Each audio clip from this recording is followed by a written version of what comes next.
Good evening, everyone, and welcome to Perth East Council this fourth day of November. I'd like to call our meeting to order.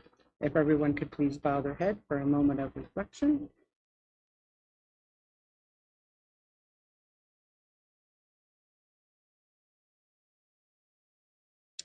Thank you. If any member of council has pecuniary interest, you can disclose that now or as our meeting goes along. Under a consent agenda, we have 12 items. Is there any item anyone? Oh, sorry, I jumped ahead. Confirmation of the agenda first. Ashley's got a couple of things to add. Okay, thanks, Mayor Eggets. So under our delegation section, we did have two registrations for item number 6.1.2. The first one is Gerald Kochman and Henry Koskamp, and the second one is Roger and Elaine Cook. Okay, so we need a motion to that the agenda as prepared for the November 4, 2025 meeting of Council of the Township of Perth East be approved as amended. Moved by Andrew, second by Bob. All in favor? Carried. Sorry, I jumped ahead there. Pecuniary interest, we did. Consent agenda, there are 12 items. Is there any item anyone has questions, like pulled? More information?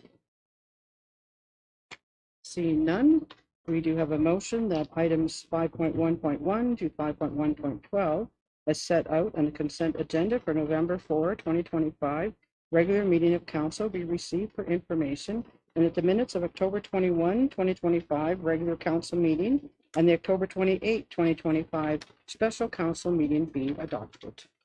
We need a mover to seconder. Moved by Hugh, second by Jeremy. All those in favor? Carried. Jeremy's on the screen, just if everyone hasn't seen that. Okay. Under presentations, we do have a couple tonight. So the first public presentation, we have Maddie joining us from the Municipal Partnership representative for Food Cycler Municipal Solutions team. So welcome, Maddie, to Perth East. Thank you so much. Thank you. I will share my screen to my presentation if that works. 1 second. Sure, that'd be great. Okay, perfect. So I believe you should see that now. So good evening, Mayor, members of council and staff. Thank you for having me. My name is Maddie Frum. I am the Municipal Partnership Representative at Food Cycle Science, and I'm here today to discuss a framework for sustainable food waste management in Perth East. So Food Cycle Science is a proud Canadian company. We are based out of Ottawa, and we were founded in 2011 by a team of engineers, scientists, and food waste experts. We are 100% focused on food waste diversion solutions, and to do that, we've created the Food Cycler. And we provide this solution on the retail level. We partner with businesses, not-for-profit organizations, schools, and finally, municipalities like yours, which is the reason that I am here tonight, and I'll be discussing our Municipal Solutions division. So to date, we've partnered with more than 175 Canadian municipalities in 9 provinces and 2 territories, from small, rural, and remote communities all the way to densely populated cities. We help them divert their food waste and save on waste management costs. Nearby to you, we've partnered with the MIC of Bruce County, County of Brant, and the Essex-Windsor Solid Waste Authority to run pilot programs. But the communities that partner with us, they do so for the same reason. They understand that food waste shouldn't end up in the landfill, and they've decided to make a change. So over the last few years, the issue surrounding food waste has become a common topic of discussion for many reasons. One of the reasons is that when food waste is improperly disposed of or put into the landfill, it produces the greenhouse gas methane. One of the best kind of examples of how bad methane is that and how food waste in the landfill is bad for the environment, is that if food loss and waste were a country, it would actually be the 3rd highest greenhouse gas emitting nation behind the US and China. So has a very big impact. And so when you're talking about reducing your carbon footprint, food waste really isn't something that we should ignore. It's the low-hanging fruit to improving the environment, and the solution is really simple and right in front of us. You can buy less, you can use your leftovers, and then when the time comes, you can dispose of your food waste properly. So how does this impact municipalities? Well, since food waste makes up about half of household waste, it causes landfills to fill up very quickly. As you know, operating a landfill is very expensive for a municipality, so we want to try and extend the lifespan of them for as long as possible. And then, as mentioned, when organic waste is put into the landfill, it produces the greenhouse gas methane. And with a major focus being put on reducing our emissions, reducing food waste is a priority given that it's very solvable, as I just mentioned. We've already seen across Canada that provincial governments are starting to put pressure on municipalities to implement source-separated organics programs, and these are very expensive, and we just expect these regulations to continue to increase. And then at the community level, food waste in the garbage means more frequent collection or trips to the disposal site. It also isn't very pleasant to deal with. So it causes odors, which aren't nice to us, but very attractive for animals like raccoons and squirrels who love to rummage through our trash. So if we can eliminate food waste from the garbage, we're going to greatly reduce volume, save waste costs, and just make our lives a little bit easier. So at this point, I'm sure you're thinking, haven't we solved this already?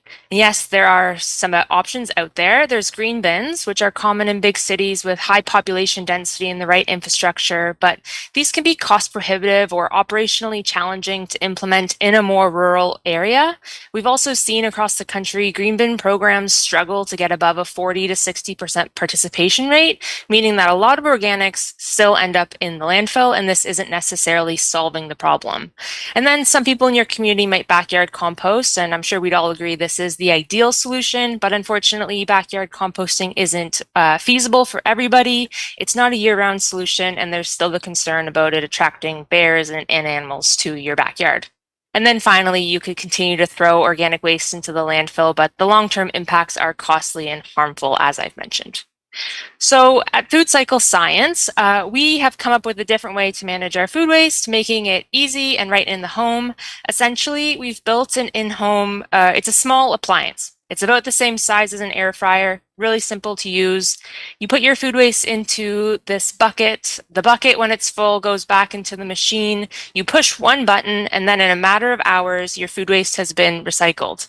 It handles all waste that includes dairy, meat, bones, and pits. It can be used anywhere with a plug, so you could keep it in your kitchen for convenience, but you could put it in a basement or a heated garage if you had one. Each cycle takes about 4 to 8 hours to complete, so running it overnight is the best time to do so, and it uses about 1 kilowatt hour of power, and so the resulting cost would be about 10 to 15 cents at the end. And then the final product that you're left with is a nutrient-rich resource that has many beneficial uses, and I'm going to talk about that in the next slide. So it is a shelf-stable product that you're left with at the end. We call it Foodalizer. It's just your food waste that's been reduced in weight and volume by 90%, leaving it completely dry. Most people will use it as a fertilizer in their gardens right at home, but you can also add it into any type of backyard composting system. You could integrate it into an existing leaf and yard waste system. You could drop it off at a composting site, at a local farm, community garden, and of course you can add it to the green bin. But ultimately we're going to come up with a management solution for your community that fits the best. But you can use it in the garden, so that's kind of the best way to do it and what we find residents are using it the most for. So from an environmental standpoint, when you look at the carbon footprint of the food cycler, the impact is very clear. Over the 7-year period, the food cycler is a net negative carbon solution. So the graph on the left breaks down the emissions, and while there are some upfront emissions from manufacturing, energy use, and end-of-life disposal, these are far outweighed by the emissions avoided from food waste not going to the landfill. So the result is that net negative carbon footprint, meaning that it ultimately prevents more emissions than it produces, which is nice. And then in addition to the environmental impact, the traditional method of managing waste is just a heavily burdened system with costs at every step. But the food cycler is a decentralized approach that reduces these unnecessary costs and makes food waste management very simple. Food waste that's created in the home can just be managed right there in the home. So when we talk to our residents, one of the biggest benefits that we hear is how easy and clean the experience is. Typically, food waste is associated with that ick factor, as I mentioned at the beginning, but when you dehydrate and grind your food waste, the ick factor is gone. And so, you know, you don't have any food waste in your trash, it doesn't smell, and there's less trash going to the curb, which makes a big impact on people's lives. So the photo on the slide is from one of our residents who just couldn't help but share how little trash she was left with at the end of the week. And it's just that little bag at the side of the curb. So it does make a big difference in the home as well. So our Food Cycler pilot program is an established and proven solution for food waste management with a participation rate over 90%. We have an average of 250 kilograms of diverted food waste per household per year from our programs, which is great. And every community that works with us does see an added benefit of, you know, an increased awareness of food waste. So people are now seeing how much they've created at the end of the week, and they are resigning to reduce or waste less food. So overall, we have it's a side effect of the program that's really nice, and I like to highlight that. So how our pilot program works, it's a very simple 12-week phase designed to test the viability of the solution in your community. So residents would sign up to receive a food cycler at a subsidized price. Over 12 weeks, they use their unit while tracking the number of cycles that they've completed each week. At the end of the pilot, participants would keep their food cycler. All we ask is they complete a short survey so we can measure the program's success. And then we compile all of those results and present them back to you in a final report. Along with that report, we would also provide a plan for expanding the program to more households in your community, but we would ensure that that plan aligns with your goals and budget, and we would work with staff to do so. So the pricing for our program, it's very straightforward. We at Food Cycle Science provide a discount. We reduce the retail price of our units by 50%. And then we ask that the municipality cover the remaining portion so that this is a no out-of-pocket cost for the residents. So the Eco 3, which is our smaller unit, ends up being $300, and the Eco 5 is our little bit of a larger unit. It is $400. So in terms of pilot scope, for your community, I would recommend an initial scope of about 100 households. That size would provide a good sample size of data so that we can evaluate the program based on your community and implement a strategic rollout after that, should you decide that's the pathway to move forward. But fully subsidizing 100 food cyclers based on a 50-50 split of units would be about $35,000 plus shipping and taxes as your initial investment. But with that said, this is just a starting point. We are happy to work with you to design a program that works for your community's needs and budget if you are interested. So for example, we don't have to do a 50-50 split of units. You can just pick one unit size to go with, and then we would adjust the budget accordingly, and we would work with you to do so.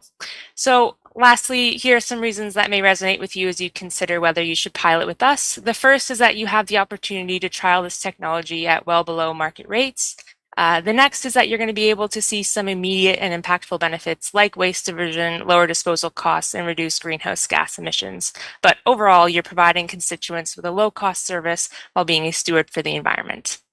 So thank you so much, and I would welcome the Township of Perth East as a partner in the fight against food waste, as I think your community would be a great fit for this program. Today, all I ask is you receive my presentation as information, and should there be interest in partnering with us on a pilot program, that you recommend to staff for a report and recommendation. So thank you so much. I will stop sharing my screen, and I'm happy to answer any questions. Okay, thanks, Maddie. Any questions from members of council?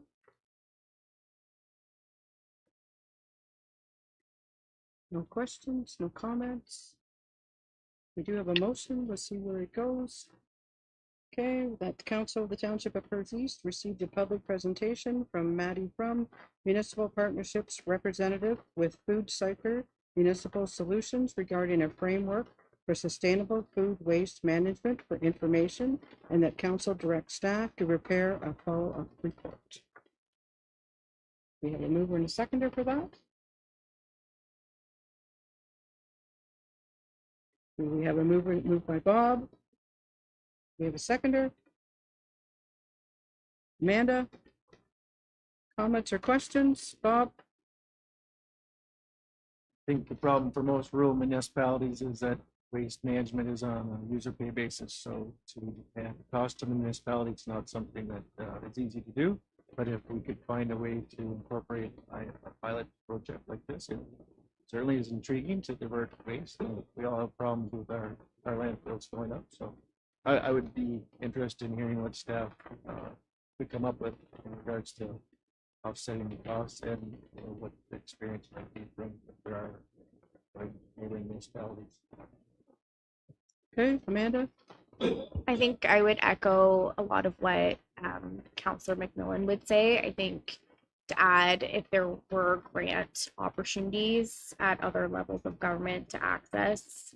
And then I know that there was the map on the one slide that showed across Canada where the pilots are taking place, but if it would be helpful if there was like a list of municipalities, or maybe perhaps rural municipalities that are similar to ours.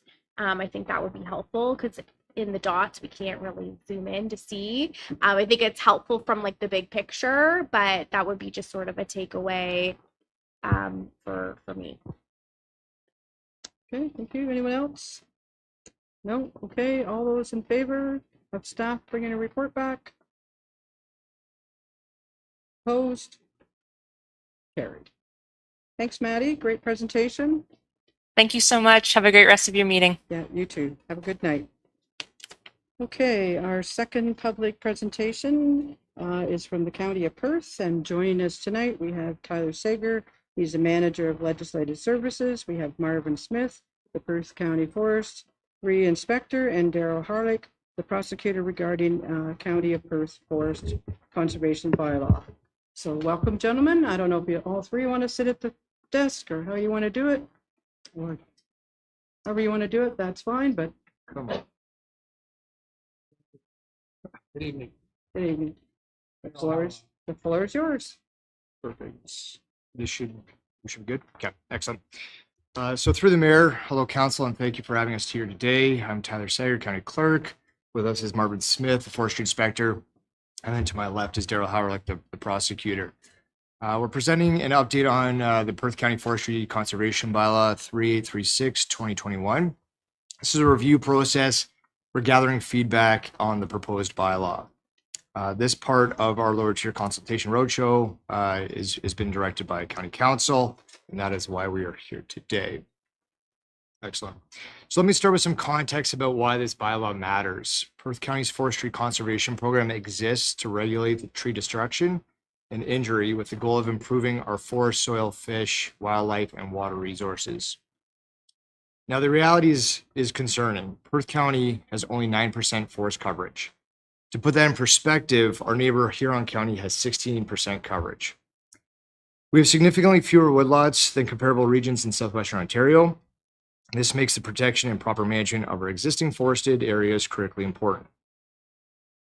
Now, we're not doing this in a vacuum. The Forestry Act of 1990 defines good forestry practice as the proper implementation of harvest, renewal, and maintenance activities that minimize harm to ecosystems, wildlife habitat, soil, and water quality, as well as forest productivity and recreational opportunities.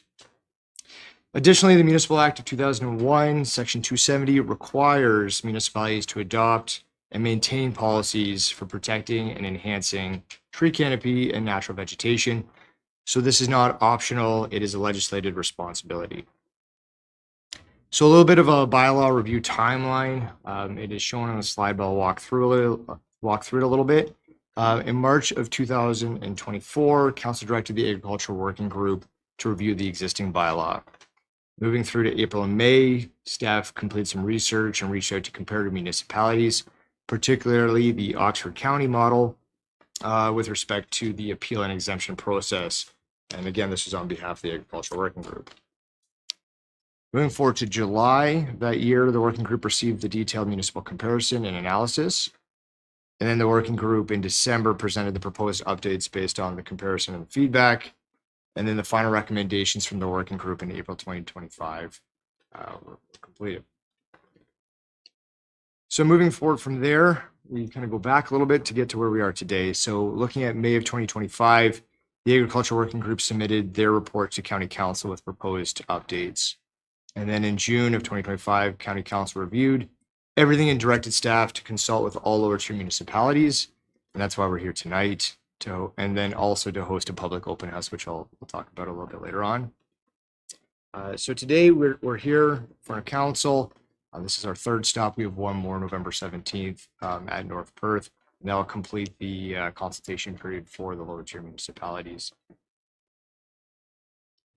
So getting into a little bit of the nuts and bolts here, when we look at the municipal bylaw comparison, council asked the Agriculture Working Group to review the forest conservation bylaws for different municipalities, inclusive of Oxford, Huron, Wellington, and Chatham counties. The Agriculture Working Group went above and beyond that and also looked at Middlesex, Bruce, and Grey counties to kind of give more of a comprehensive picture of the best practices. That full municipal comparison and literature review is included as an attachment on the June 5th report to County Council, and we're happy to provide that to your council if that is a request. So when looking at the proposed changes to the bylaw, there are four main categories that were looked at. They are listed on the slide. The number one, in no particular order, is the definition clarification. Number two was a windbreak addition. 3, the consolidated of previous amendments. And then 4 was an exemption appeal process. So that's really what we were looking at. And then to kind of go into those a little bit more detailed, we have here the new definitions that were added to the draft bylaw that was presented. The first one is Christmas tree plantation. Second, cultivated fruit or nut orchard. And the third was the windbreak. So the definitions are listed there. Again, these provide clarification to help landowners understand what is and what is not regulated under the bylaw because there was no previous definition for them. So now they are defined terms. With respect to the woodlots, we're also adding to the definition of woodlots really an exclusion of the windbreak. So the definition of woodlot remains. The only change is the addition of a windbreak there in number 4. Included into proposed definitions, we would add a definition for committee, which refers to the land division committee or other similarly constituted committee designated by county bylaw. So this definition is necessary if council approves an exemption appeal process. We're proposing in the draft bylaw as that committee would review all the applications in terms of the exemption and the appeal. All right, so just housekeeping here. This is a consolidation of 2 previous amendments into the updated bylaw. The bylaw numbers are listed there, and this is great. So in the updated copy of the bylaw, just showing the track changes, this is where those 2 amendments take place. So you can see that just a little bit more in depth. With respect to the proposed forestry bylaw exemption appeal, this would be the significant addition, if you will. We're proposing an exemption appeal process modeled after the Oxford County's approach. So just a bit of a walkthrough on that process. An applicant must first submit a notice of intent. This is a 5-minute process and receive a decision from the officer. If they disagree or need an exemption from the bylaw, they can then appeal to the Land Division Committee, who would oversee the exemptions and appeals as previously stated in the definition. The committee would then hear from the applicant. There'd be community input, and the officer's expertise would also be part of that decision-making process. And then the committee would go ahead and grant the exemption. They could also grant it with modifications, or they could refuse the exemption or the appeal outright. So by adding this in, it provides a fair, transparent process with community input while also maintaining protection for the forestry resources within the county. This is a visualization of essentially the process in which I just walked through. Flowchart showing the process from the notice of intent, going through the officer review, and then if needed, also going through the committee and exemption appeal process, with the last stage being the decision from the committee as final. So it's just, again, it ensures due process while maintaining efficiency throughout. All right, so then we also are tasked with having a public open house. And so just to make sure that all the information is clear and understandable, the open house is for December 10th, 2025 from 6 to 8 p.m. and it'll be here at the Perth East Recreation Complex in Milverton. So again, December 10th, 2025 from 6 to 8 p.m. at the Perth East Recreation Complex. During that event, that open house, staff will be available, will be present for questions and feedback. We'll have frequently asked questions that will also be available, and then we can answer those the day of the open house. If individuals cannot make the December 10th date, we do have a feedback form available. It is live on our website right now, and additional information on our website. Our website is www.perthcounty.ca/forestry. Again, all that information is readily available. So if you have any questions, by all means, you can go there, fill out the feedback form, and we would be happy to receive that feedback. So next steps as we look kind of forward into the future, as previously mentioned, we are completing the Lower Tier Roadshow. November 17th will be the last one at North Perth. December 2025, we are looking at the public open house together. Again, more community feedback. And that feedback form will stay live for a week after the open house. So if there's any questions that anybody has or any additional feedback after the open house, they can still provide that feedback on our feedback form. And then the intent is early 2026, Q1, that we would return with a final proposed bylaw version, incorporating all the feedback from the lower tier municipalities, as well as the open house, as well as the feedback form, collate it all, and then present to council a final report, as well as a proposed draft bylaw. That concludes my section, and I will hand it over to Daryl for the prosecution, please. Good evening, everyone. Thanks for the opportunity to address you. Just, a little bit about where my role is. My authority is I was appointed by County Council pursuant to an agreement to provide prosecutorial services to the county in accordance with the document issued by the Ministry of the Attorney General called the Standards for Prosecutions by Municipalities. So I perform my duties as a prosecutor independently of and not at the direction of County Council. In terms of the process for prosecutions, Marvin Smith, the county inspector, would notify my office that he's observed evidence of tree destruction. The municipal act and the bylaw authorizes Mr. Smith to enter private property other than the dwelling house to inspect without a search warrant. He would then send me a report of what he observed. I must then determine whether there's sufficient evidence and if the circumstances warrant the charges be laid. That would be my decision. If charges are laid, then the court process is engaged, and of course, the burden is on the county to prove beyond a reasonable doubt that the offenses occurred. If there is a finding of guilt, then the court must consider an appropriate penalty, and the most important factor the court considers is called general deterrence, which is essentially way of saying to the public that if you commit this offense, we're not only concerned about the person who committed the offense, but we also want to send a message out to the public that this is going to be seriously considered and that if you do this, the consequences will be significant. Since 2021, the county's been successful in 11 cases, and the result has been fines imposed by the court.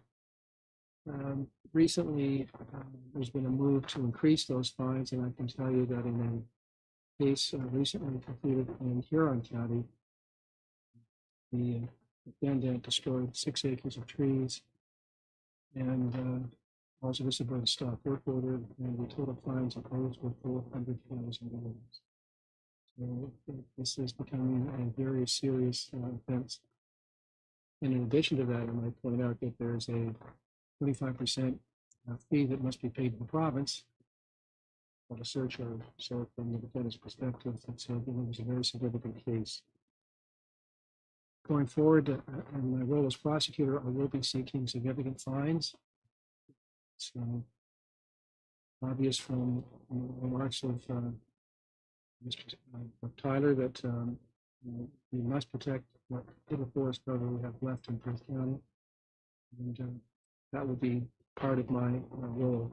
Now, the process that Tyler described may mean that my services are not required. So as long as the process is followed and a notice of intent is filed and Mr. Smith makes his decision, that would basically direct that no tree destruction can take place because the bylaw is engaged. The landowner now has the opportunity to file an appeal and have that decision examined, and there may be circumstances in which it might be appropriate to provide for an exemption. And that added, in addition to the current bylaw, I would add a dimension that I think is missing right now. At this point, with the existing bylaw, it's guilt or innocence. It's either or. There's really no middle ground, and the proposed review process may assist in addressing those cases where it might be unfair, where it might give reason to provide an exemption. Those are my remarks. Okay, thank you. Questions, Amanda? Just a couple of comments, if I may. First of all, thank you very much for the presentation. Really helpful insight.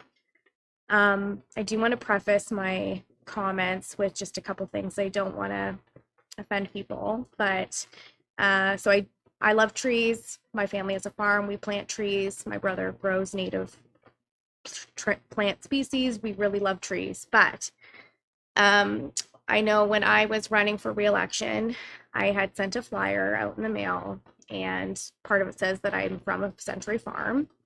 And I got a call from a farmer, and he told me his experience being prosecuted under the current bylaw, which, I couldn't do anything about it. It already happened. I know that Marvin and I had some exchanges.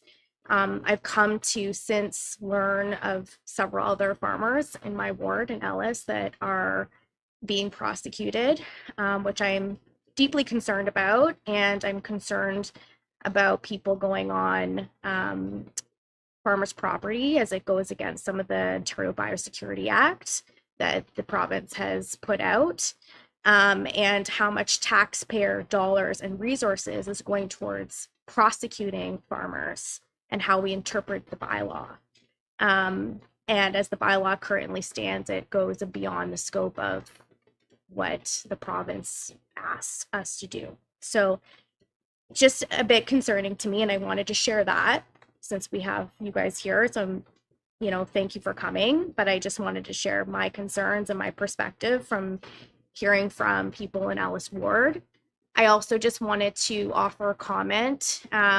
The public open house on December 10th, the 6 to 8 p.m. I'm glad that we're having an open house. I'm glad that there's also another forum for those who can't participate, but just something to think about for staff when you're, scheduling these things. 6 to 8 p.m. If you are a livestock farmer, you might be in the bar. So this is something that impacts disproportionately farmers, and that concerns me as well, that this is sort of happening, and we're perhaps, hosting an open house session that doesn't allow farmers to maybe fully meaningfully participate. So just wanted to offer those comments. Again, don't mean to disrespect anyone or offend anybody, but I did want to share those couple things with everyone. Thank you. Okay, anyone else? You? Yeah, just some clarification. So the appeal only works for notice of, right? Doesn't work for any other paper, just the notice of appeal. So I don't know if I have to move this around. Sorry. So through the mayor, that's correct. So the notice of intent has to be submitted first. If there's any destruction of trees, then we probably would go through the prosecution piece of it through the officer's perspective. But the notice of intent has to be initiated as first, and then a decision has to be rendered from the officer. Okay. Do you have any idea why our bylaw is higher than the provincial standard? Like we're at 0.5, they're at 1. Yeah. Any background on that? So through the mayor, I do, but I would probably go to Marvin to answer this one, I think, from more of a historical kind of perspective as well. Okay.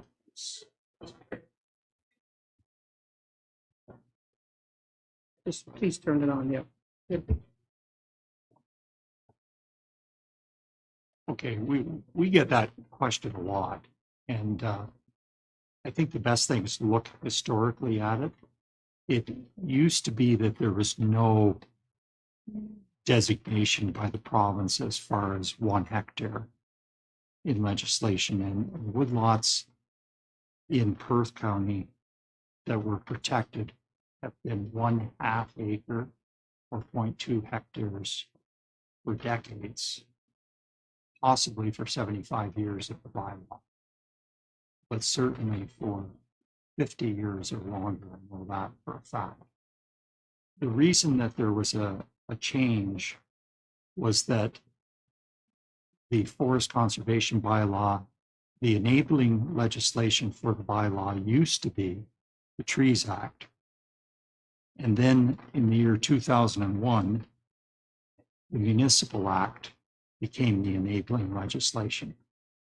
And to continue with the 1/2 acre or 0.2 hectare minimum required a little different system through the Municipal Act.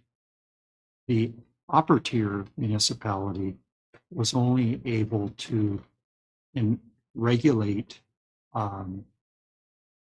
forest conservation down to a size of 1 hectare, the upper tier.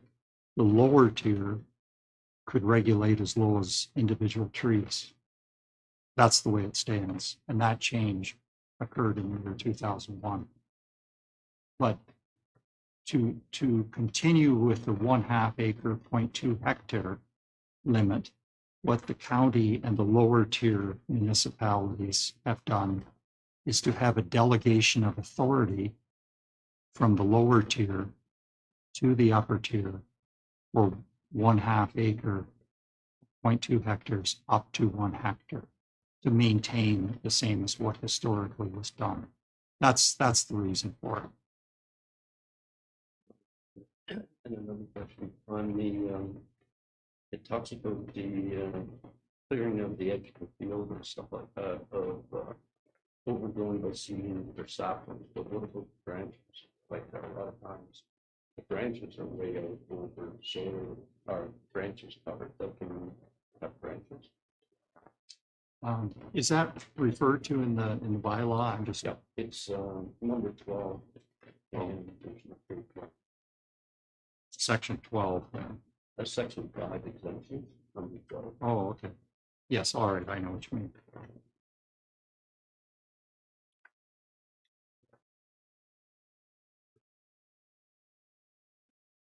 Yeah, I don't know exactly whether this refers to clearing of trees, which is removal of the tree. I deal with people all the time with regard to trimming. And we talk about that a lot. And there are good pieces of equipment out there that help with that. Excuse me, one of those big saws and one of those. Yes. Yes. Uh, Yes. I saw an example of that being used in practice just a couple of weeks ago, and actually it was at Roger and Elaine's property. They have a nearby contractor who has one of those pieces of equipment.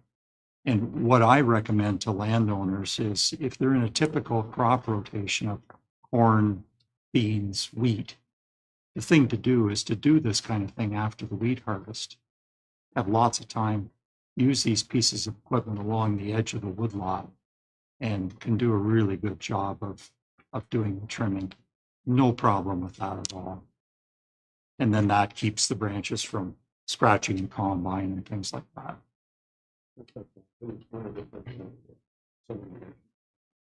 If, like I know that you came to my place many times and I didn't see it. If you did a good job, I can't complain.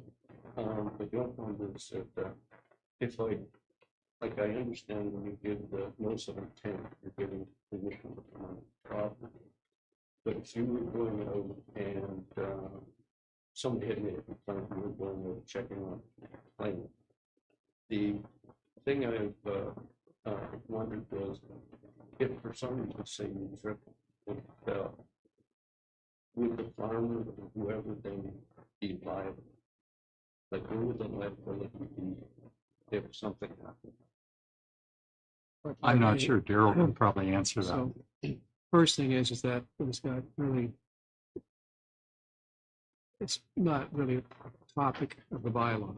If you're looking for a legal opinion as to whether or not the farmer would be held liable for somebody tripping on the land, it's very fact specific. What I can tell you is that the municipal act and the bylaw allow Mr. Smith to enter onto anyone's land without a warrant, and no permission is required. And it would be up to Marvin to make sure that he was careful with the step, because the case you're talking about is a civil case involving what we call negligence.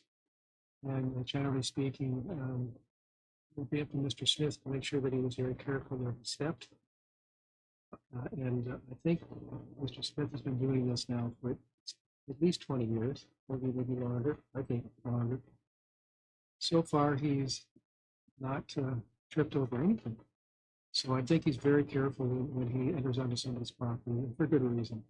It's just that both farmers and municipality, before you do anything at all, you always have to look at liability. Like that's always a huge concern with any municipality or any farmer. And that's why Because we, if somebody comes on the land, and something can happen, like how responsible for somebody that will pass. I don't want to go too far down that path, but I would simply respond by saying that's why we have insurance.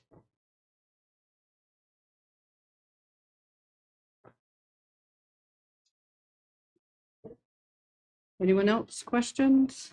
Jeremy? Nope, can't hear you.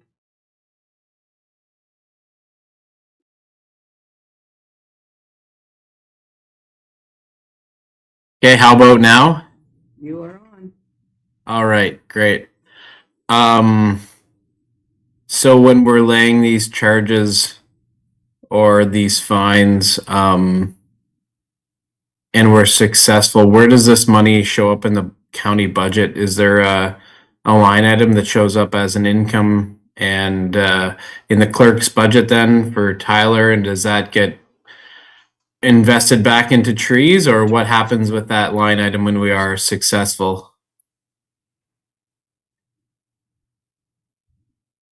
All I can tell you is that the fine itself goes to the county, and what the county does with it, I guess the CEO probably knows best. And I do know that the victim surcharge goes straight to Mr. Ford and his people. So through the mayor, just to the council's question there, it's like any provincial offenses fine that's received. So whether it's a part 1, part 2, or part 3, the fine gets collected and goes to the provincial offenses, and then there's an agreement based off of that. So I believe that administration is paid first, and then after that, there's a disbursement to lower tiers for anything that's left over, is my understanding. Do you know what that amount is that the county would have collected in those 11 successful prosecutions? Do we have an idea what that is? I can tell you that the average fine, and some were much larger, some were smaller, was $5,000, which was relatively modest compared to the way the fines have recently skyrocketed. And so that gives you some indication of what they were, but they're certainly not going to continue at that level.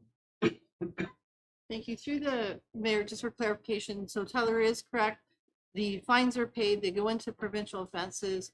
The cost of running provincial offenses comes off the fine amount. And then there is an agreement that the 7 municipalities, we start with the first 3, the county, Stratford, and St. Mary's, will have a share. And then the county divvies up the county share to the 4 local municipalities. So the money goes back to the municipality.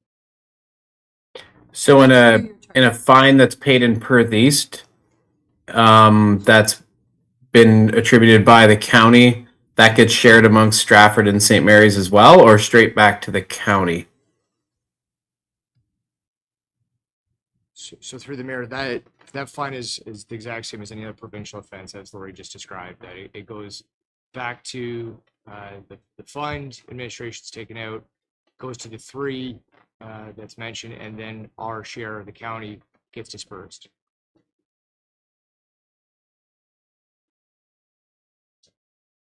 If you'd like further clarification, I mean, we can certainly provide that to Ashley to then disseminate to the council members. If Okay. you'd like a more detailed. Yeah, I would appreciate that. It is a little bit confusing. I'm sorry I can't be present tonight, but I think it sounds to me like provincial offenses. This is an offense that's made and there's a fine being laid, that it's not coming all back to the county, that it's being distributed amongst others as well, is what it sounds like to me. So I would be interested in seeing how that is distributed. I also do have a concern similar to what Amanda had indicated, that we'd be stepping foot on someone's property without them necessarily knowing about it, and coming from an insurance background. I think there's some other issues associated with that in the current bylaw. So I think there's definitely some other items that we need to address within that bylaw. Thank you. Okay, Andrew? Thank you, Mayor. It's very interesting stuff. Obviously, you know, there's going to be a little controversy over this as it rolls out, and that's fine. Trees are good. I like trees. Used to climb them when I could. But anyway, probably still should some days. So we're looking at the Municipal Act, and as control F searches do, I'm finding adjacent to a highway. It seems to be with the entry for trees. Now, obviously, there may be other acts that it's under. I wonder if we could get that sent out, because I'd really be interested in getting ahead of that one and just understanding, you know, what the they call it warrantless entry, the ability to access private property is, so I can actually see it in legislation, so I can explain it if someone asks. Yeah, I can respond to that. So look at the municipal act. It's starting at section, I think, 442 and following. And also, and so that authorizes warrantless entry. Also, the bylaw itself gets some authority from this board, and it allows for warrantless entry. And if you think about it, the Charter of Rights still applies. And so there is a sort of time when perhaps an inspection, which is what's permitted by warrantless entry, may turn into something more like an investigation, for example. In that case, perhaps a warrant might be necessary. And of course, in terms of when an inspection turns into a search, is of course stuff that lawyers love to argue about. And sometimes that is an issue in some of these cases. But the initial entry onto someone's property is permitted by law, and no permission is required. And when you think about it, in terms of Marvin's duties across the whole county, you have to go and see a JP to get a search warrant every time he thinks there may be something going on that needs to look. Almost impossible.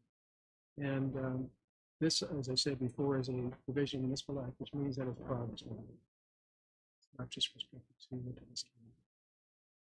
Appreciate the answer. Is it still possible to get, I don't want to waste your guys' time, but just a couple, so you said 442 or? Just go on e-laws. Yep. Search Municipal Act. Specific to trees is what I was And going. there's section 135, talking Okay. about tree bylaws. Then the search powers are starting at 442. Okay. And now the 442 section, I'm going by memory. You got a good memory. 135 I know is good. 442, not so sure about that one, but you'll see there's going to be a section in this one that talks about warrantless entry and inspection. That's Perfect. Thank you. Okay, Bob?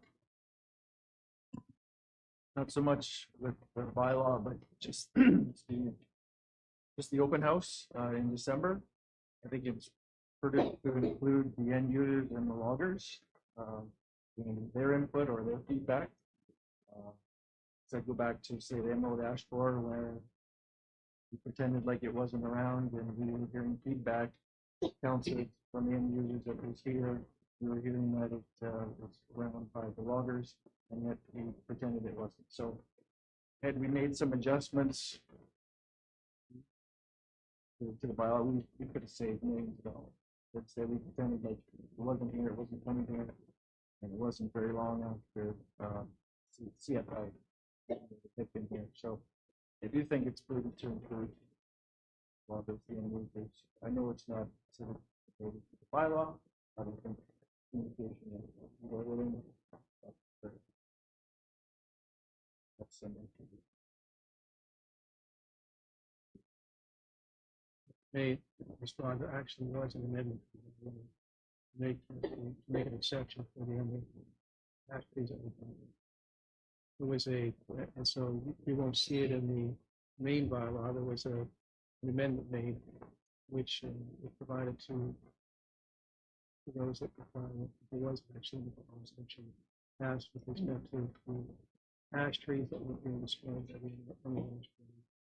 for that very reason, because it was, they needed to be dealt with. Couldn't just leave them there and have them destroyed in the forest. So if you could log them, get them out, and at least get some value from them before they were destroyed, that was certainly something that. Yeah, I'm aware that there were changes, but I'm just bringing back to Martin Smith in a different presentation in front of council, saying, we're going to put up some signs to stop the movement of firewood. And City Stratford had the CFI come into Queen's Park and they confirmed it had been around for at least 5 years. So we were saying that it's not here, and that's the government knew it was. So I just think there's a disconnect between trying to do the right thing. There were changes, it's just that those changes were. So it'll happen again. There's certainly diseases out there now affecting other trees, and it'll happen again. I'd rather be proactive and listen to the end users.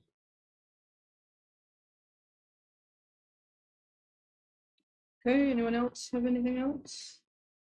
It's my turn. I have a few questions, actually. We talked about an NOI, a notice of intent. Does everyone need, like, if you're planning on cutting down 1 tree, 10 trees, what do people really need that NOI for? Notice of intent is for destruction or removal of trees that are, woodland or woodlot. And that's in section 2 of the bylaw. And if they're dead trees, you still need a notice of intent? This is how the wording goes. In section 2 of the bylaw, except as provided in this bylaw, no person by themselves or through any other person shall destroy or injure or cause or permit to be destroyed or injured any living tree located in a woodland or woodlot within the county. And then all of the regulations deal with that. So let's dumb it down so people understand it. So my question is, if I go in and cut a dead tree, do I need an NOI to do that? It's living trees.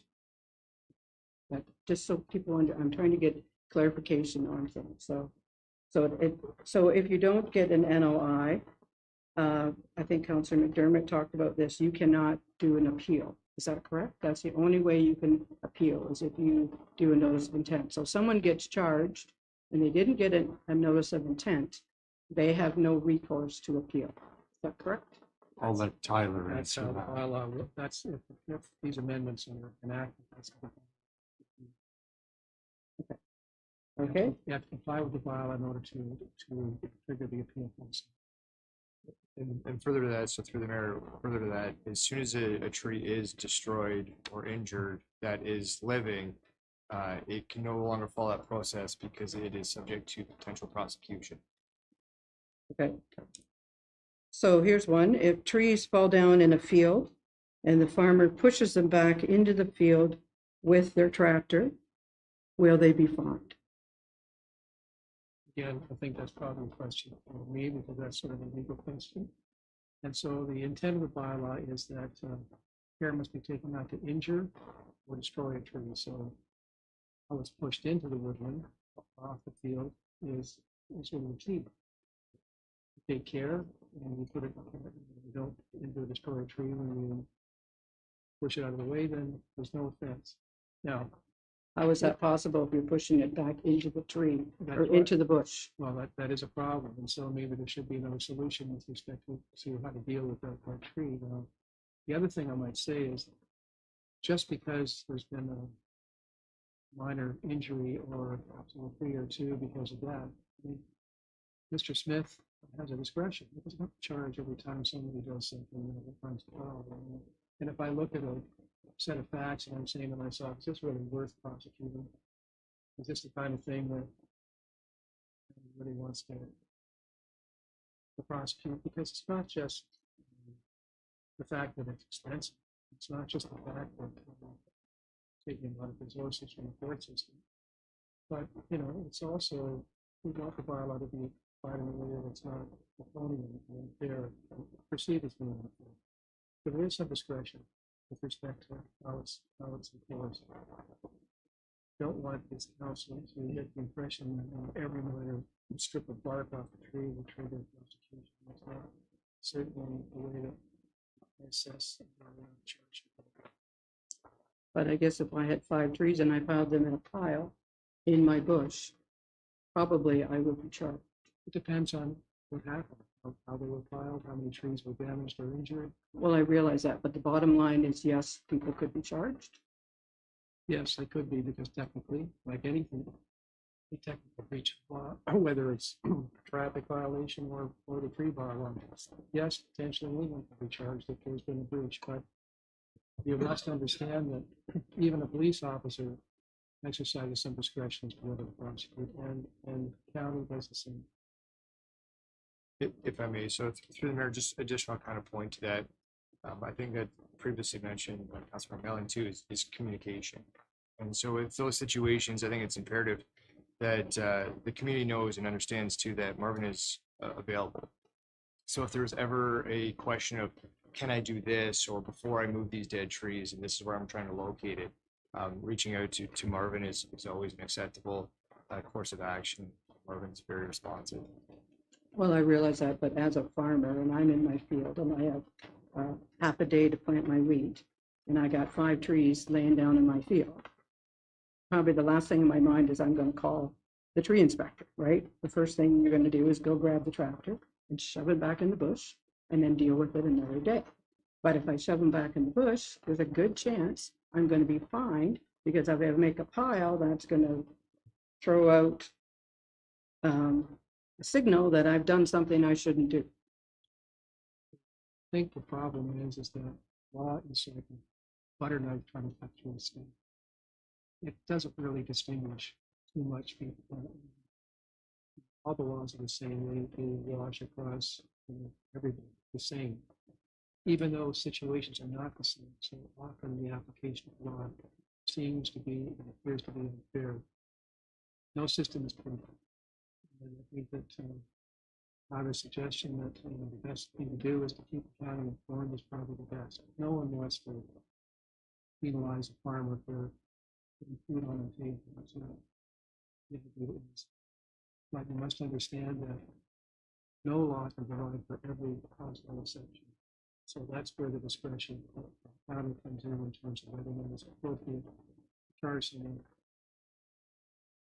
And I understand that sometimes trees get in the way of stand that sometimes are pushed into the bush. How do you draft a law that says, well, no one's seen it except the farmer? Like that exception, you say. But I think a lot of farmers do it innocently, not realizing that they could be penalized. But as you know, I mean, I think if we flip it, I'm not trying to be. Which offenses that it says in section 81, it's no excuse. And it isn't. Never has been. And it's our obligations as citizens, in theory, and I appreciate that no one is, even lawyers don't know a whole lot. But we're presumed to be clothed with that knowledge, as unfair as that may seem. And sometimes the law is unfair in this offense. Sure, gotten a speeding ticket, didn't think I deserved it. I mean, it's just what it is. And we're struggling to do the best that we can and trying to be as fair as we can. As I said before, the law,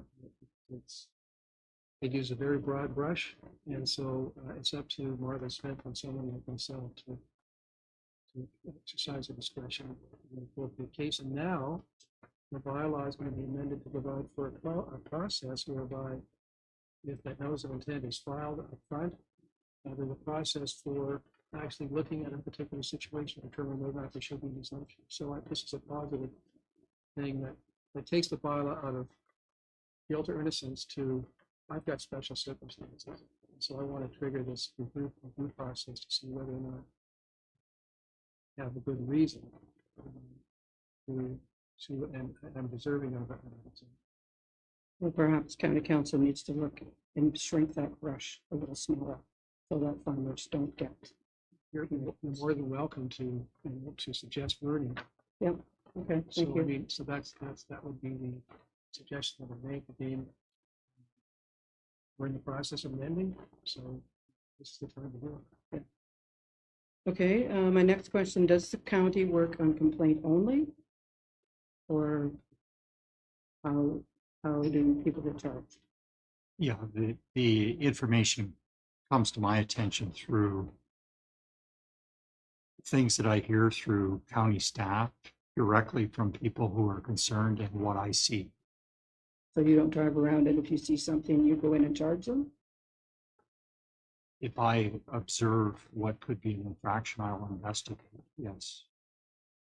He then turns the results of the investigation over to me, and then I make the determination of the charge should be laid, and I don't make that recommendation all the time.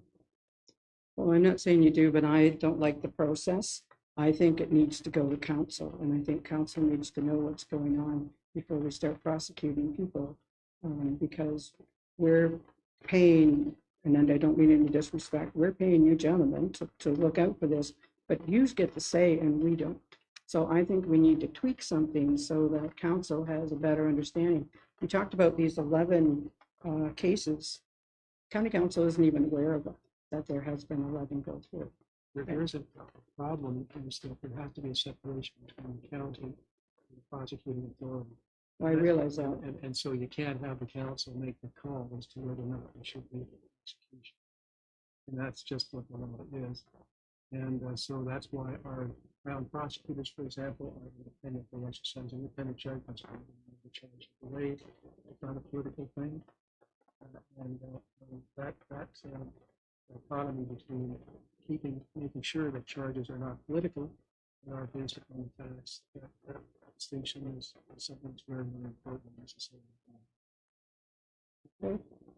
And the last thing I'm going to touch on is the ability for Marvin to go on people's property without their permission. So as a dairy farmer, and that's what I do for a living, my husband and I have biosecurity. We don't allow anybody to come into our farm, walk on our farm, come near our buildings. And I know he doesn't always go near buildings, but even for him to go in the bush. So I don't know where he's been before. He walks on a farm that cow has foot rot, and then he walks in my bush. I walk in his footprints. Guess what? My cattle are going to get that. So I'm very concerned, and you will find this community, we had an uproar in this community about 6 years ago about people walking around in our farms who shouldn't be. So I think that needs to be looked at. The biosecurity needs to be looked at. If he wants to be on my farm, I want to know about it. I don't care if we pass a bylaw saying they can walk wherever they want, but the Milk Act says I can't do that. So Pardon me for interrupting. Unfortunately, that's not in the power of the county. That is a law that was passed by legislature to the municipal. So that's where we want to go. We want that changed because the county does not have the authority to change them. It's a provincial law. And so it's Doug Ford to talk to because there's not much that we can do about that. Amanda? The province has the Ontario Biosecurity Act. Are you familiar with that act? No. So that act actually talks, that is something that the Doug Ford government passed that goes directly about trespassing on farmers' property related to biosecurity, exactly what Rhonda spoke about. So it would be helpful, given that Perth County is one of the most agriculturally bountiful counties in the province. We should have a good understanding of the Ontario Biosecurity Act and how it relates to the Municipal Act. And if we need clarity, we should be seeking that out because, as Rhonda said, I'm deeply concerned about that myself. And I think a lot of people in my ward and Alice ward would be as well. So that is a provincial act. I'll take a look at it. We'll often find that there are exemptions and exemptions. What I will do is I will take a look at that and know that the legislation of reference. And if it does impact upon Oregon's work, the county is not able to break the law. If there's some restriction on Oregon's ability is to it's in this legislation, and certainly I would be surprised. Doesn't mean that you're not wrong. I just don't know. Okay, anyone else with any more questions? If not, we do have a motion. And the motion reads that the Council of the Township of Perth East receive the Forest Conservation Bylaw Review Update 2024-2025 report dated November 4, 2025 for information. I need a mover and a seconder. Moved by Hugh, second by Jeremy. All those in favor? Carried. Thank you, gentlemen. Very informative. We've learned a lot tonight, and we'll see what December the 10th brings. Thank you very much for your time. Thank you. Enjoy the rest of your night. Okay, we do not have any other presentations. Moving to delegations, we have possibly two.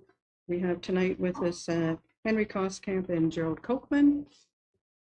Well, gentlemen, welcome to Perth East. And have a seat, and the floor is yours. Sir. Okay. We have additional copies. Does anybody need one, want one? Review of the current. I think this came out. Yeah, it was emailed to all members of council. I don't know if there's anyone in the audience who wants a copy.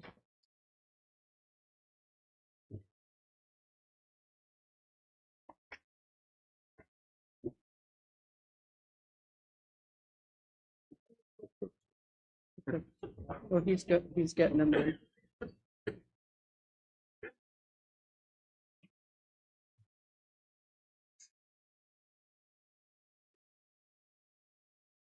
Okay.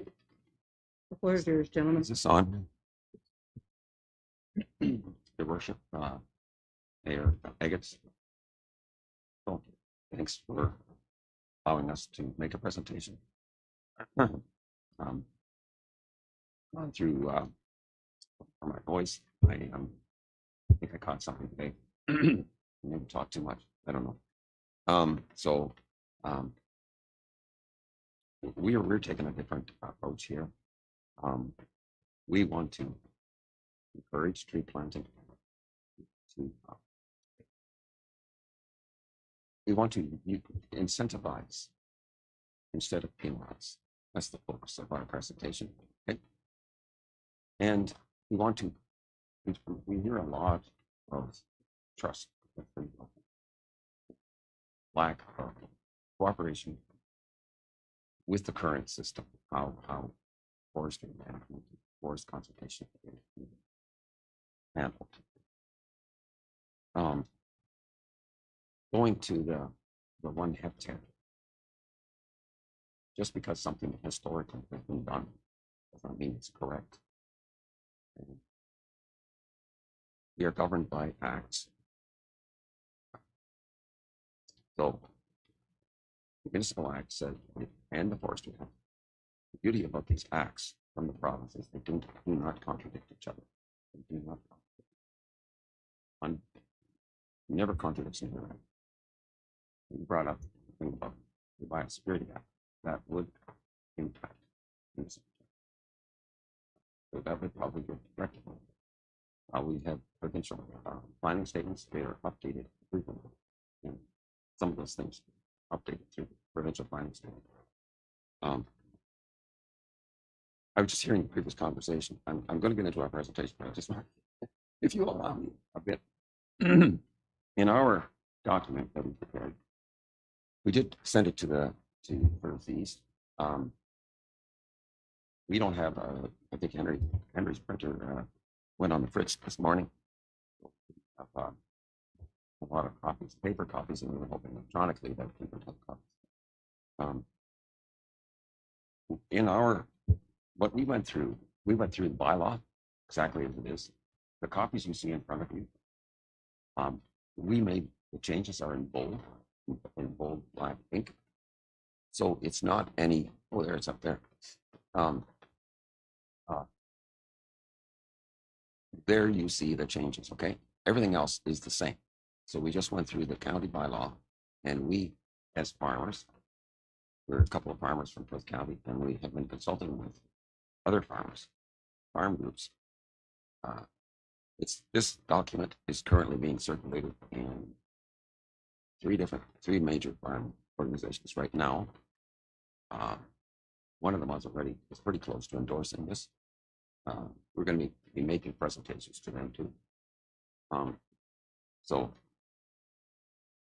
I'm getting a little long-winded, but from the previous presentation, what I'd like to address is liability. So we have said that yes, it's the right. An officer can enter onto the land. That's in the law. Can enter without a search warrant. But we have stipulated an add-on. There must be professional courtesy to contact the owner of the land, because there might be mitigating things that is a concern for liability on that land, and the officer might get injured, or there is a biosecurity concern. So if that can be cleared up immediately on contact with the landowner. Okay, that's enough of that. I'd like to get into the 1 hectare. Hannah Can did a study. 7 neighboring counties. 5 of the neighboring counties use 1 hectare. Okay. Perth County uses 1.2 of a hectare, which is a half acre. So they've drilled down, made it real small. Okay. Why is it that we're so restricted? We're in one of the most, just to give you some context. And I know Hannah talks about 50% tree cover. Well, the province of Ontario right now has 66% tree cover, 66%. Okay. Arable land in the province of Ontario is less than 5%. Less than 5% is arable land. Why would we want to, and we say that we're deficient in tree cover, like arable land doesn't just drop out of thin air. It's not everywhere. Most of the provinces, it's Canadian Shield, it's rock, right? So we're blessed in this county to have good arable land. So what we're proposing is kind of to work with farmers, to work with agriculture, to find a way to kind of, like I said earlier, marry the two, marry agriculture to forest conservation. So there's a cooperation, okay? That needs input. To have the heavy hand of prosecution as the stick to get change or to get cooperation, that doesn't work. Right? Now, as a last resort, that might be needed in some cases, but generally, as a movement forward, that doesn't work. Okay, so we're proposing very more positive approach. That's why we put in there windbreaks. Windbreaks should have no area limitation, because the farmer has planted these. These are not naturally occurring businesses. And I know the conservation narrative, they always say, yes, but after a while in that pure stand of, what do you call it, spruce trees, white spruce trees, there will be seedlings of other species. And before long now, it's a wood lot or a woodland. That's their argument. That wasn't the intent of the farmer to plant the windbreak. That wasn't the intent. So this is actually a form of deception, I would say. This is to come in the back way and then declare this windbreak that a farmer planted and now call it a woodland or a woodlot. That's a form of deception. So, and how are you going to encourage? How are you going to encourage? Because we'd like to plant trees. We're for planting trees. Actually, a windbreak captures more carbon per tree more carbon capture than trees in a woodland. Because the only photosynthesis that happens in a woodland is the canopy. The rest of the limbs and the branches are dead, right? A windbreak captures sun on all sides of it, right? So I think the focus is, and a windbreak does farmer good. Like if you have a half-acre woodlot in a part, you'll know, in a part of your land, and the wind is blowing, how much does that stop the wind? That little half-acre of woodland, does it stop very much wind? It doesn't stop much. The wind just whistles right around the edges. It didn't do much, but a windbreak does a lot. Windbreak doesn't. So we just want to give a little bit, you know, to have a more cooperative approach and a trust that we can be partners. We can be partners in planting more trees without fear of being hamstrung, or that these trees that we've worked hard, we've paid money, we've nurtured them, we've weeded them, we've made sure that they flourished, that now they're going to be reclassified as a woodland or a woodlawn. And to give you an example, if you have, like on a 100-acre farm, you plant down one side, you make an L-shaped windbreak, and after maybe 30 years, it's 30 feet wide. Maybe the plow point to the plow point, or wherever the tillage goes. That's 30 feet wide. That's 3.18 acres. That's over a hectare. And that's just a simple windbreak. That's on like an L-shaped windbreak. And you want to now penalize that farmer. You can't touch that anymore, if maybe some plans change. Also, if you have a windbreak on a small field, like for instance 15 acres or 25 acres, and you have a windbreak all around the whole field, you're going to get mold in your crop. The crop will mold because there's not enough air movement. You need some air movement. Okay, so there's got to be some practical agricultural perspective brought into this bylaw that makes it more common sense. Yes, there's the letter of the law, but we've got to have some agricultural influence, some perspective put in this. Okay. The other thing, we're really happy that the appeal process is in the proposed bylaw by the county. We, in our package, we followed the Middlesex approach to an appeal. It's up to council who they would appoint on this appeal committee. We suggested in our document, for lack of not knowing, we thought maybe the warden and the council from each of the lower tiers, but it could be structured immediately. Some farm groups would like to see some farmers on this appeal committee. I don't know, somehow has to be, but it should be independent. It should they have no conflict of interest. The bylaw enforcement officer could be brought in as an expert to speak, same as other groups, but the decision should be, they should not have a vote, right? The voting should be done by the committee, right? That's the way we propose it.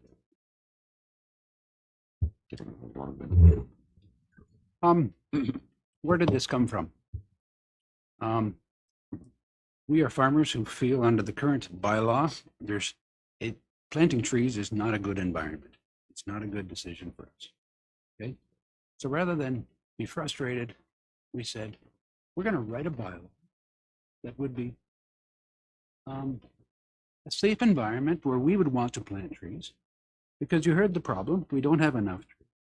So we need the cooperation of the rural community. How do you get the rural community? We need them to be on board. So let's write a bylaw that is farmer friendly, that is rural community friendly, and let's get these trees planted. There's some barriers there. As Gerald said, 30, like a windbreak the length of your farm, very soon, I always go 9 meters, the length of the farm, a kilometer is 2.2 acres. To keep it out of the overreach of the county, we have to break it up 5 times to keep it under the half acre. I had another lady this morning who shared with me that she planted 2.2 acres of woodland on marginal land, or trees on a marginal land, which would now bring it into the woodland category. And she says, if I want to build a cabin, I put a laneway in, I'm going to damage trees, and I'm going to need permission now to put that cabin in there. And if I don't get permission, I wish I never planted those trees. Okay? We have to be careful. If you want to put a tree plantation in, if you want to put a windbreak in, put it in. If you're concerned that the next person who may buy your farm will take it out, we have a provision in there called the tree register. You could register your windbreak to make it a woodland, so it is protected from a future person wanting to take it out. They would have to go through the appeal process to get it out. If you plant a windbreak and you don't want it to become a woodland, you could also register it as the term "I'll plant it," but it's out of the reach of the county. We provided some options there. And basically, I want you to put the two side by side. We need the rural community to embrace the planting of trees. I think we've worded it in such a way that it's incentivized to plant trees without the penalties, and there's no financial incentive. It's just a freedom to plant. And can I summarize? In closing, I have two things. Number one, I ask if you could receive our document for information purposes. And my second one is we are just asking for your support of our proposed. Thank you. We would like to have this viewed as a whole document. We presented in West Perth and we reviewed the amendments. Some respects they are, but we would like to view this bylaw as a whole document. Okay, thanks, gentlemen. Don't move. Any questions from members of council? You?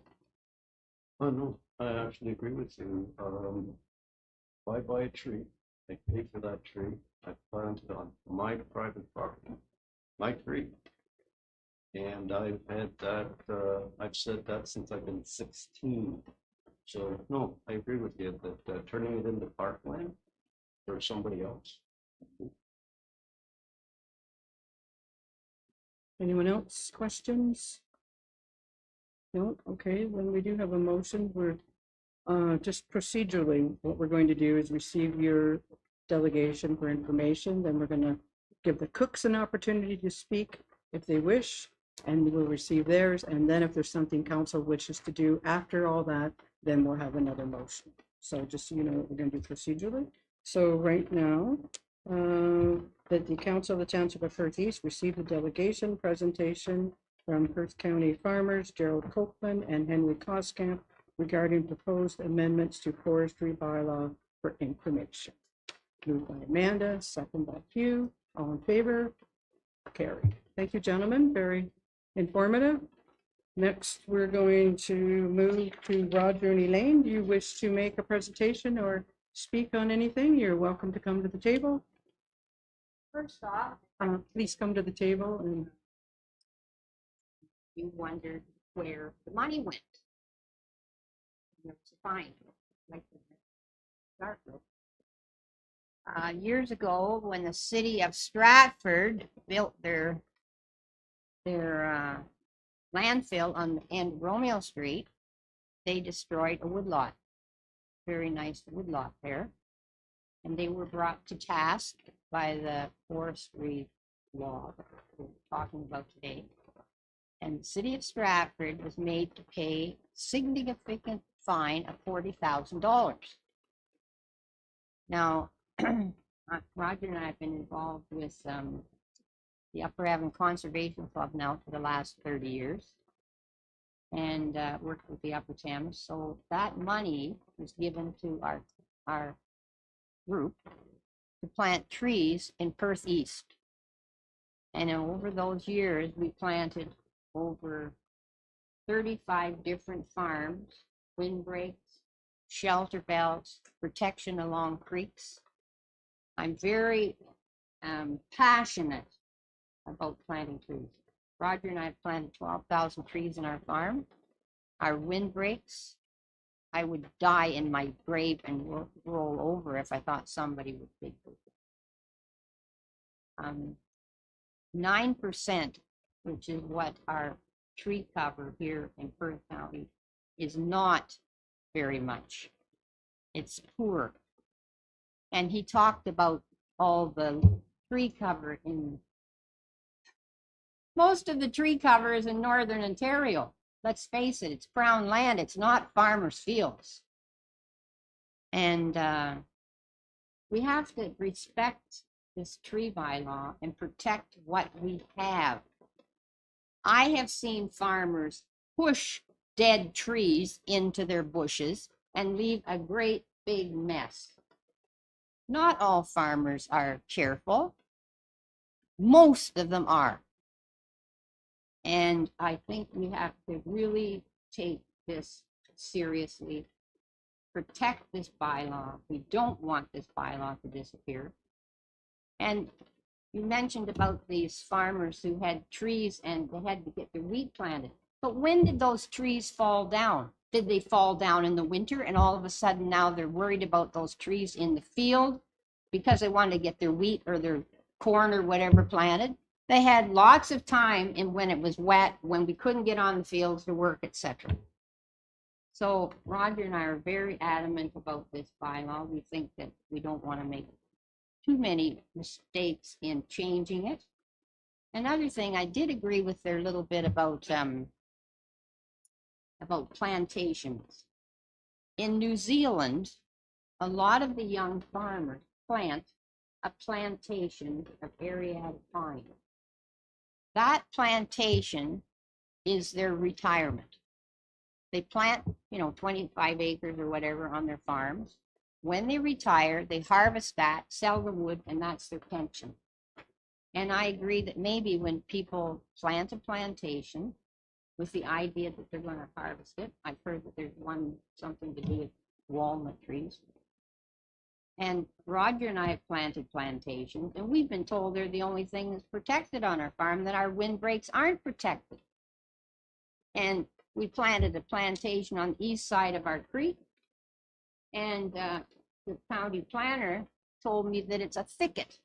It's not a thicket. We planted trees 30 years ago, and they're big trees and they're rows, and Roger and I have trimmed those trees. Roger's trimmed all the dead branches and our windbreaks. We have wonderful walks through there. We have trees that are coming that we didn't plant, oak trees, maple trees, beech trees. We hope that those plantations will be there for future generations. We don't want them cut down. So I've rambled on. There you go. Roger, do you want to go on?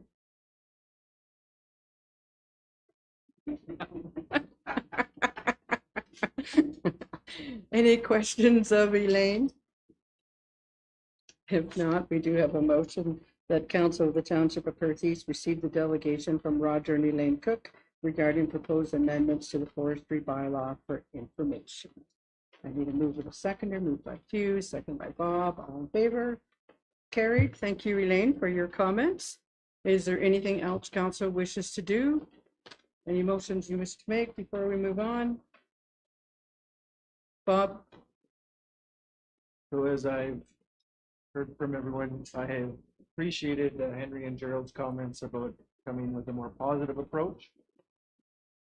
I think the county could maybe elaborate on maybe many notice of intents happen throughout a year and how many appeals they might expect. I assume that the majority of notice of intents come from the loggers who are going to purchase lots from farmers. I don't know what has happened in the past with regards to all the prosecutions, but I would suggest that in the past, most of the money that was collected was a nominal amount, and most of the were easily taken up by all the staff time and lawyer fees. So maybe there has been a change. Maybe that's a good thing to communicate to people as well. Farmland worth $50,000 an acre. So I have to say, whatever the price was, I'll gladly pay the bond. So again, I think there's lots of information that we heard tonight. I would hope that there's a very fulsome presentation at the meeting in December to help not only explain what's happened in the past, but what's going to happen going forward and change. But speak for that. Okay, anyone else? You? We got an awful lot of information tonight, and I would just say that possibly we go away, go through it, and maybe at our next meeting, if there's anybody has any kind of anything they'd like to bring forward to send on to county council, we do it at our next meeting. Like I say, there's a lot to go through here again and check it out, and then we could have a good discussion. Okay, good suggestion. Everyone okay with that?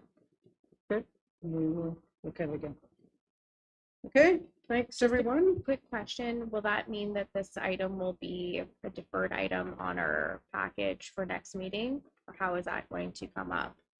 Or is it going to come up in new business in the next meeting?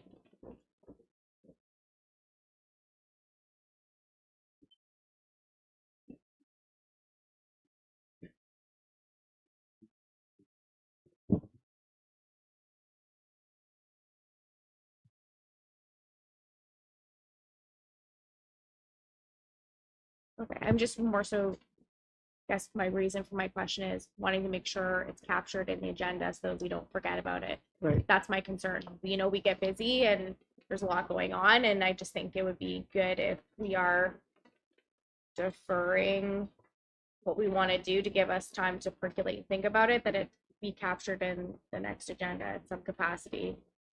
And Ashley said we could do it under other business, so I think the best course of action would be to send it in ahead of time so we can all see it instead of trying to sit here and make it as we're sitting together, right? So if people want something, please send it in to Ashley before the next meeting and we will deal with that. Okay, we're going to move on in our agenda. We're now at public meetings and public hearings. We have no public meeting. We do have a public hearing. And council will now temporarily adjourn to sit as Committee of Adjustment pursuant to Section 45 of the Planning Act. I now declare this public hearing open. This public hearing is being held to consider an application affecting property currently owned by Jason and Carolyn Fry and described as Concession 14 West Part Lot 14 Mornington Ward 8182 line 86. The purpose of this hearing is to give the committee and the public an opportunity to hear all persons interested with respect to the proposed application and receive their input, and for the committee to make a decision on the application. All persons attending this will be given an opportunity to be heard or make a presentation. Committee members may ask questions for the purposes of clarifying the application, but are asked to withhold comments on this application until all present have been given an opportunity to be heard. Any person who wishes to receive written notice of the decision made by the Committee of Adjustment is asked to email their name and mailing address to the Secretary Treasurer at this time. An appeal to the Ontario Land Tribunal objecting to the decision made at this hearing may be e-filed via the OLT e-file service by the applicant, the municipality, the minister, or prescribed utility providers with Secretary Treasurer no later than the date stated on the notice. No written notice except as previously noted will be given unless requested at this time. I will now call on our planner, Jeff Bannon, to present the planning report and recommendations. So welcome, Jeff. Good to see you. Yeah. And the floor is yours. So minor variance application MV 15/2025 was submitted by Jason and Caroline Frey for the property at 8182 Perth Line 86. Subject lands are approximately 34 hectares in area and are occupied with a residential farm dwelling and 4 accessory buildings. The applicant is intending to remove the portion of the livestock barn and rebuild in the same area with a larger building footprint. The owners are requesting to reduce the minimum side yard width for the building and structures that are accessory to an agricultural use from 10 meters down to 0.6 meters. The lands are designated as agriculture in the official plan. Proposed minor variance will provide for the construction of the addition to the existing accessory structure for the housing of livestock. The property is zoned as agricultural zone A in the zoning bylaw. The intent of the minimum interior side yard width for the accessory building is to provide for an adequate setback for livestock and manure storage and structures accessory to the agricultural use from the adjacent properties. The side yard width also provides sufficient land for the proper grading and drainage around those accessory buildings. Although the applicant is intending to replace a portion of the existing livestock building, The replacement and reconstruction of the building through the minor variance application will perpetuate the existing use, which cannot be constructed or maintained without trespassing onto the adjacent property. The requested 0.6 meter reduction in the side yard setback could result in water being directed onto the adjacent lands. And the setback will not allow for proper grading and drainage around those lands. And the minor variances would have a negative impact on the neighboring property. The requested reduction of the interior side yard width results in negative impacts on the adjacent property, and planning staff suggests that the proposed building could be located to the south of the building cluster between the existing barn and the manure storage. This location is located outside of the cultivated area and is able to meet zoning bylaw setback requirements. The proposed location would require an easement that is over the adjacent property if it is to remain where it's being proposed, in order to provide for the construction and maintenance of that structure. Zoning bylaw also permits an eaves to project a maximum distance of 0.6 meters into the side yard width. So basically, if you have the building as being proposed now, the eaves could be located on the 0 meter setback. And that proposed setback would not allow for the proposed addition to be constructed and maintained without trespassing on those adjacent lands. Public notice was provided to the neighboring property owners on October 10th. One neighbor has responded after the submission of the completion of this report, and they are in support of the application. The application for minor variance, in our opinion, does not meet the general intent of the zoning bylaw and is not considered to be minor and desirable use of the land. As a result, planning staff are unable to support the minor variance request and recommend refusal of the application. Available to answer any questions. Okay, thank you. Is there anyone present who wishes to make a presentation or speak in opposition of the application? Seeing no one, is there anyone present who wishes to make a presentation or speak in support of the application other than the applicant or the applicant's agent? Seeing no one, does the applicant or the applicant's agent wish to make a presentation or speak with respect to the application? No. Are there any questions from committee members? No. Oh, you? On that, so basically what he's doing is, he's got a steel shed there, and he's tearing down part of the shed and just, he wants to rebuild the shed. Through the mayor. So he has a structure that's attached to the rest of his livestock barn. And my understanding is it's being used for livestock now. So he wants to tear it down and rebuild on a larger footprint. So he wants to make it a little bit larger than what's there now. But it's being used for livestock and it would continue to be used for livestock. And the eaves of that building would be right at the very side of the line. Through the mayor, the zoning bylaw allows for the eaves to project 0.6 meters past the edge of the building. So if they're asking for a 0.6 meter setback, the eaves in theory could be up to the property line. On the building permit sketches that they provided, they haven't identified the distance that those eaves would extend outside of the side, off the side of the building, but it's allowed to go up to 0.6. So they're allowed to be on the property line if we recommended approval based on the application today. But you don't want us to approve that because you cannot do the grading to handle water, right? Through the mayor, we're concerned with the grading and drainage. So we're worried about water around the outside of the building and water that's going to sheet off of the top of that roof that's going to end up possibly onto the neighboring lands. And we're worried that they're not going to be able to construct it or maintain that building. So you need enough room to put a ladder up on the side of that building to maintain the building. And when you go to construct the building, likely they're going to be on to the neighboring parcel. Now, it's quite likely that the neighboring parcel is owned by another family member. So the construction of it, they're probably going to be able to construct it by the neighbor allowing them to construct it. But since they're separate parcels, in the future, someday they might be owned by different people. And that new owner might not want them on their property to maintain their structure. And there's no way of maintaining that side of the structure without trespassing onto those land. And they could have concerns with some of the water that might be running off of that building onto the neighboring property. And they're going to look back to us and look back to decisions that we made to allow them to build that close to the property. So basically, if somebody wanted to, we'd be liable. If somebody new bought it and they didn't like what was done, then we'd be liable. Gave them the building permit, and they allowed them to build.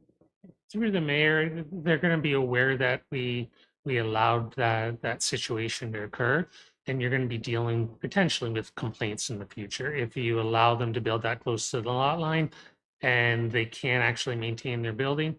Both of those property owners are probably going to be upset with the decisions that were made in the past. One, to build the building there in a manner that they can't maintain it, and the adjacent property owners could be upset that the neighbor can't maintain his building and that they have to constantly trespass onto the land in order to maintain it. And vice versa, they could also be concerned with water runoff if it's not handled properly. Okay, other questions?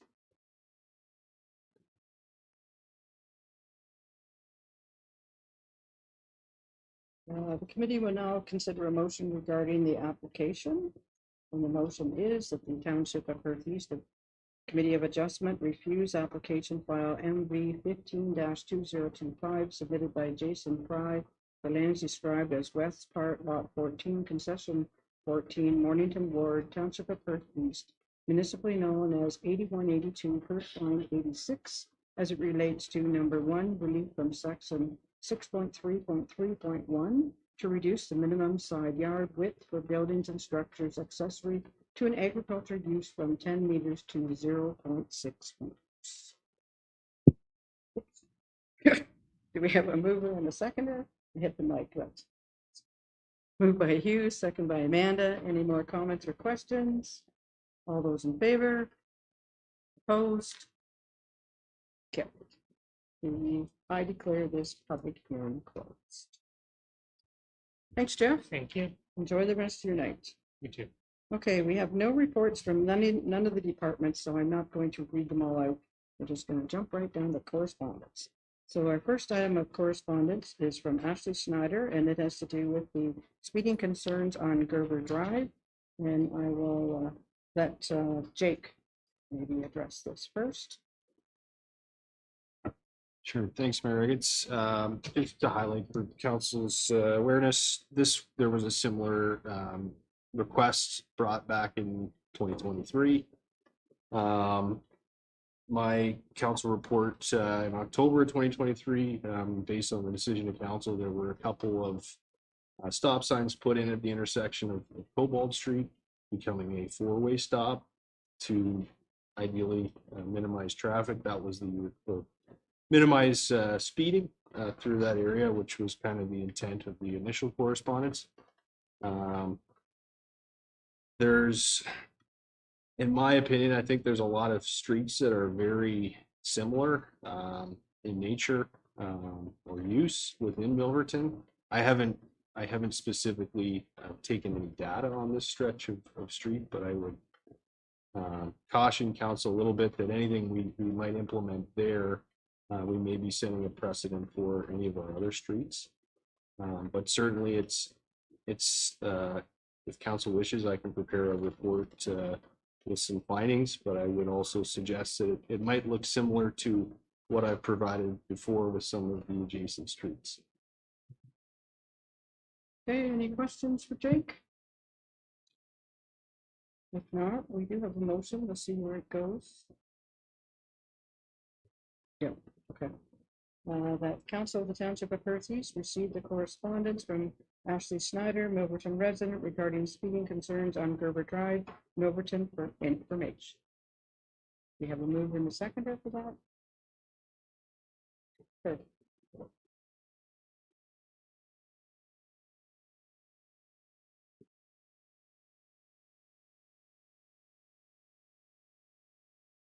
That need to be in motion, or can that just be direction to council? How do you prefer?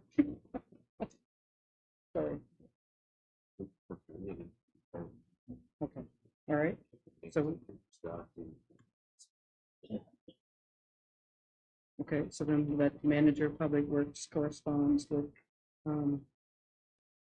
Ms. Ashley Snyder and provide the information that council received in 2023.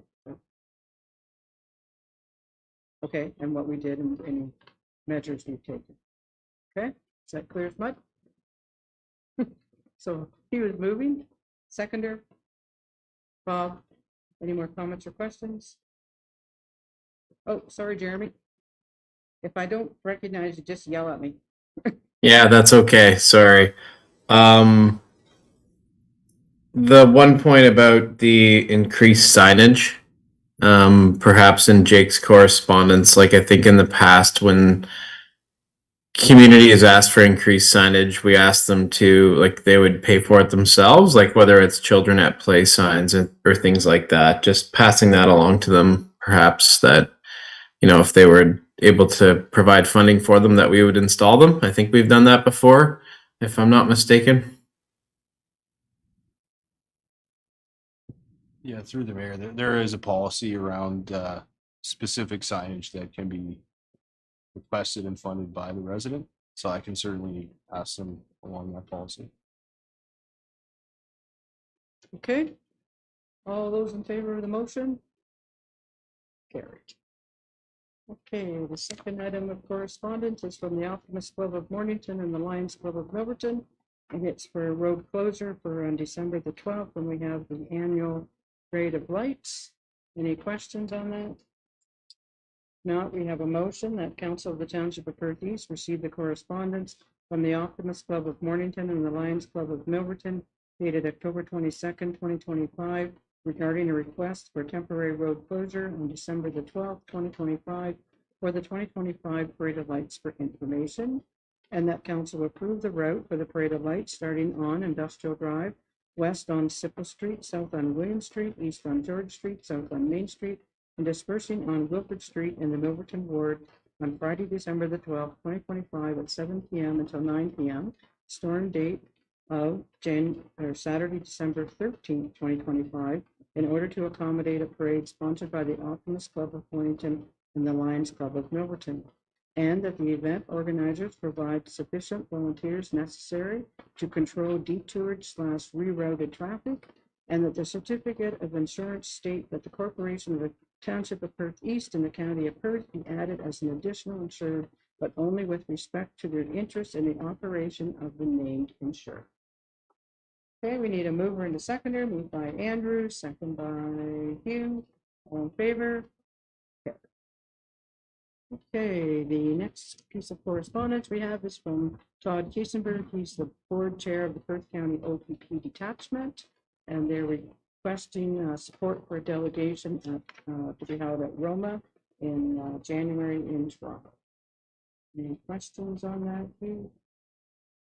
She looking for what we need, or does she just want us to go? Yeah, I don't know if it's sure. Mike knows. I can, yeah, maybe speak to this. I did reach out to Councilor Smith, who sits on the board as a rep. He indicated he's intending to attend Roma and will have to be part of the delegation. Successful. I'm also attending Roma, so I would attend with Councilor Smith. Okay. Go ahead. I'll just add to North Perth and West Perth are the two other member municipalities on the board, and they saw this correspondence at their meetings last night and both approved supporting a joint delegation. Okay. Okay, so we have a motion that the Council of the Township of Perth East supports in principle a joint or mutual delegation on behalf of the Perth County OPP Detachment Board at the 2026 Rural Ontario Municipal Association Roma Conference with the appropriate minister to advocate for continued and expanded provincial funding for the Mobile Crisis Response Team, MCRT model as employed by the Perth County OPP and other Ontario OPP detachments. So he was going to move. We need a seconder. Amanda, all those in favor? Carried. Amanda? Tori, just more of a thing for staff. When you put in a request, it still has to be granted by the minister's office. So it would be good for us to reach out to Matthew Ray to let him know that we are putting in a request, because often the local MPP will sit in on those delegations if they're available to do so. It's just more of a internal process, because I don't think we've ever really typically done a lot of delegations. So just wanted to flag that if that's Okay, no, very helpful, thank you. Okay, and our fourth piece of correspondence is from Mike Rolfe, and he's the chair of the Southwestern Chapter Chief Building Official Committee, and our own Wes, who sits on there too. He looks after the money, that's the best part. So, anyway, I think this one we will refer back to staff. Wes, is that what you wish? You want to speak to it? Yeah, thank you, Mayor. I guess we can certainly follow up with some feedback on where this went. It looks like yesterday at 4:33, we received the Division C amendments to the building code that give us our explanation on how we're to apply the amendment to the Development Charges Act. So yeah, our correspondence to them was just noting our recommendations and concerns. So we could certainly follow up with some of our thoughts after seeing the amendments. Okay, thank you. So we have a motion that Council of the Township of Perth East receive the correspondence from Mike Rolfe, Chair, Southwestern Chapter Chief Building Official Committee regarding feedback on the proposed amendments to the Ontario Regulation 163-24 to deferred development charges and occupancy permits for information, and that council refer to staff for a follow-up report. Moved by Amanda, second by Hugh. All in favor? Carried. Okay, we're moving to council and committee reports. First one is my meeting log, where I all went for the month of October. It was a busy month. Any questions on any of that, Andrew? Thank you, Mary. It's I see a couple items on here. I guess it's a result of some new provincial changes. Managers meeting, budget preparation, 3 times, incurring a half day per diem for a total just over $400. I'm just wondering what part of the council rumination policy does that come from? Well, as the mayor, I'm allowed to put in for meetings. I've never done that before. But when I'm going to spend half a day here each time, then I said that I'm going to, excuse me, because of my mayor's powers, and I'd have to look it up to see where it would allow me to do that. But it's extenuating circumstances. My per diem will not cover me to come here for half a day for a meeting. Myself. Yeah, I don't see one, but if you can supply it at some point, that'd be great. It's council, the mayor gets paid 33, the deputy mayor gets paid whatever, he gets $1 million, and then the lowly councilors get a bit less. It's just kind of outside of the scope, I believe, So just something, because stuff's been changed, and I realize it's a bit of a transitional period, but we're looking at bringing in a staff report on council costs and pay. So I'm just wondering if maybe things like this could be moved in. I just don't see where it is, and if someone can tell me, that's great, just in case someone asks. Okay. Anyone else? How about council reports? Any of the committees you sit on? Any questions? Or any questions? Any reports on committees you sit on, Hugh? Not necessarily a committee I sit on, but I'm on the Brockstead Students Union. They had probably 2 Saturdays ago, they had their annual meeting, and it was somewhat successful. And they had a good year with getting students to it again, and hopefully next year it will be bigger and hopefully that. Good. Anyone else have a committee report? If not, we need a motion to accept the mayor's meeting log and the verbal report. Move and second that, moved by Bob, second by Hugh, all in favor? Carried. Sorry, Jeremy, your hand blends in with a wall almost. I keep missing you. Okay, we have some bylaws that are read at first, second, third, and final time. Bylaw 52-2025 being a bylaw to enter into an agreement for services with the Maitland Valley Conservation Authority. We need a mover and a seconder for that. Moved by Andrew, second by Hugh. All in favor? Carried. Do we have any notice of motions? Any other business? Any announcements? We do have closed session. So we have a motion to go into closed session. And it reads that regular meeting of council of the Township of Perth East be temporarily adjourned at 8:53 p.m. to permit the holding of a meeting in closed session for the purpose of litigation of potential litigation, including matters before administrative tribunals affecting the municipality or local board legal updates. Mover and seconder for that, moved by Andrew, second by Jeremy. All those in favor? Carried. Okay, thanks everyone else. You great evening. Enjoy the rest of your night, and we're going to take a 5-minute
We have a motion that council of the Township of Perth East rise from closed session and reconvene to regular council at 9:10 p.m. Moved by Hughes, second by Andrew, all in favor? Carried. We have a motion that a closed meeting was held and only the closed session items identified were discussed in closed session. Moved by Hughes, second by Jeremy, all in favor? Carried. That the minutes of September 3rd, 2025 and October 28th, 2025 closed session meeting be approved. Moved by Jeremy, second by Hugh, all in favor? Carried.